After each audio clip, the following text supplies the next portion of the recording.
Peter Delapenna here with USA head coach J Arunkumar after a hard-fought, in many ways, victory over Bermuda here in Antigua at the 2021 ICC America's Men's T20 World Cup Qualifier. Congratulations first off on the victory.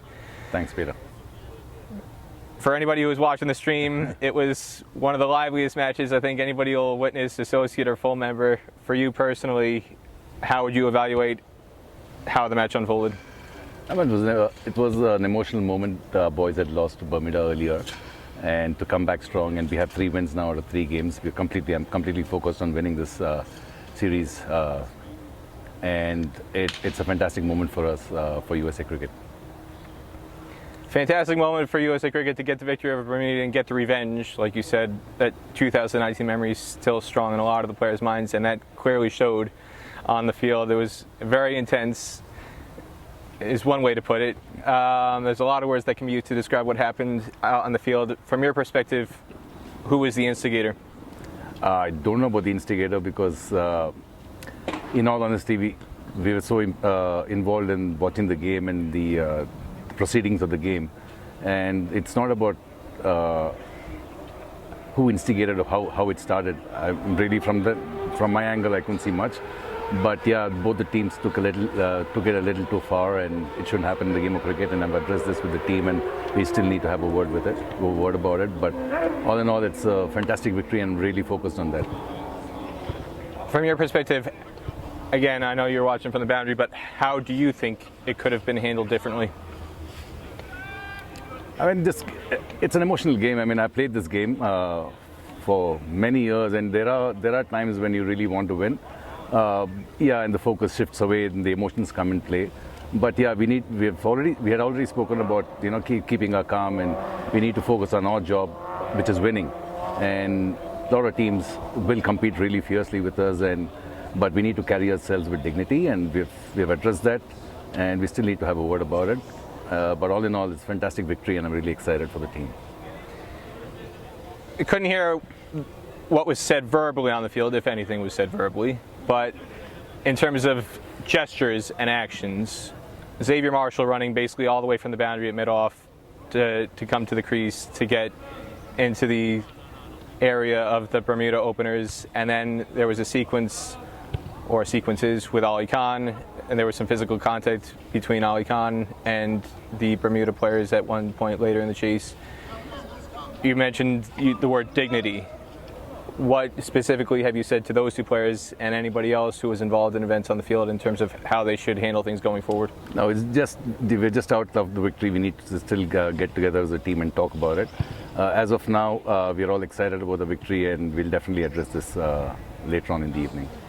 How concerned are you about possible sanctions, including up to suspension for anybody of the players going forward through the rest of this tournament after what happened today? That's a bit of a concern, yes. It shouldn't have gone that far, but hope it's nothing that serious there where our players get penalized for that.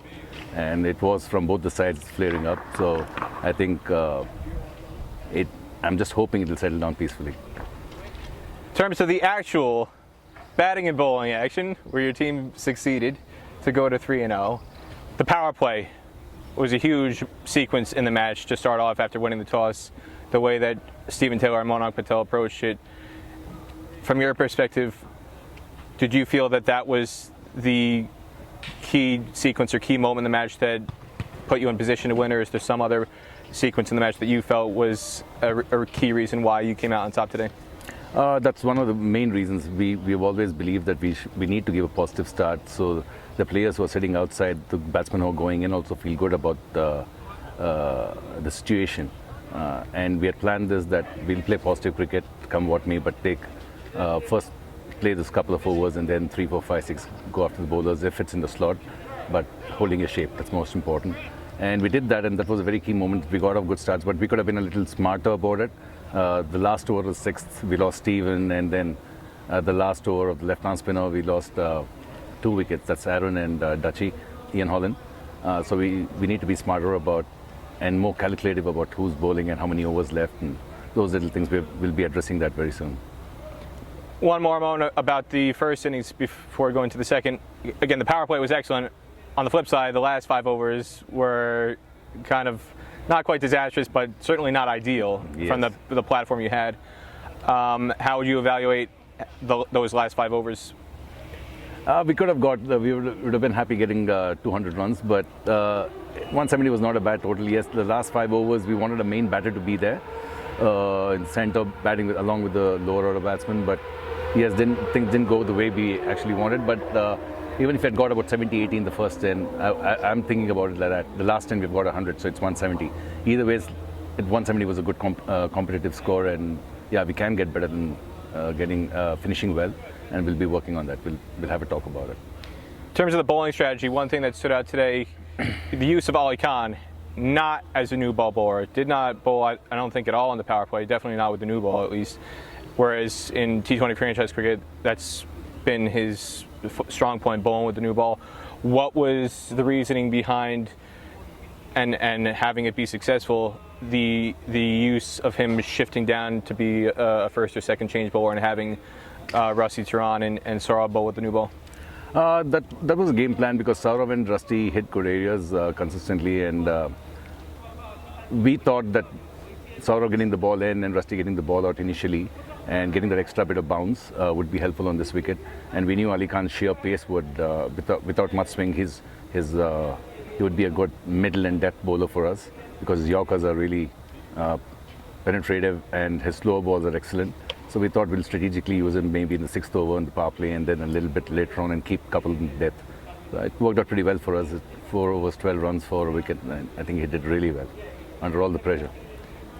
One player who maybe flew under the radar today, and maybe has flown under the radar in general, but has been absolutely outstanding. In my opinion, he's been the player of the tournament for USA so far, Iain Holland. The spell he bowled today, again, flew under the radar, but just doing the basics, not giving away boundaries, dot balls and singles, building dot ball pressure. The role that he played in the victory, how would you evaluate his performance today and over the course of the first 3 matches? He's been our best bowler so far, in all honesty, and he's very composed, and he exactly knows that his limitations are this much, and he just backs himself really well. He's a clever guy, hits wicket to wicket, and all his experience of playing county cricket has come and help for us now. It's fantastic, and hopefully he'll be the best bowler by the end of the tournament.